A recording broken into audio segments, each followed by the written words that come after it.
आज जे 10वीचे विद्यार्थी सगळे म्हणजे मनापासून सगळ्या गोष्टी केल्यामुळं कोणाला काही समजा अडचण काही असली तर त्यांनी सगळं आपलं इथं मनोगत व्यक्त केलेलं आहे। खरं पाहिलं तर दोनच शब्द सांगतो की आपली ही विद्यार्थिनी गौरी हिनं एकच सांगितलं की आज आपल्या पालकाचं मुलाकडे लक्ष नसल्यामुळं, कारण सुरुवात आपल्यापासूनच करायला पाहिजे, पण तिनं सांगितलं की मुलाचं सगळं लक्ष सगळं मोबाईलमध्ये आहे, की आता इथून पुढं तरी समजा त्या मुलींना ज्या गौरींना सांगितलं त्याच्याकडे बघून तरी मुलांनी पुढची दिशा म्हणजे हे डोक्यात आणून नाही, अभ्यास करून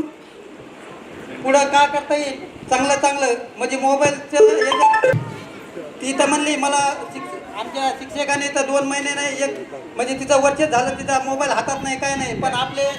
इथं अशी ग्रामीण भागामध्ये सवय झाली की शाळेतून मुलं आले की दप्तर कुंकड गेलं काही मिळ नाही, पण पहिला मोबाईल पाहिजे आणि पालकाचं याच्यात म्हणजे बरेच चुकी आहे। तर आपण सगळं सुधरून आपल्या मुलाला पण चांगले संस्कार देऊन पुढील वाटचालीस शुभेच्छा देतो। धन्यवाद।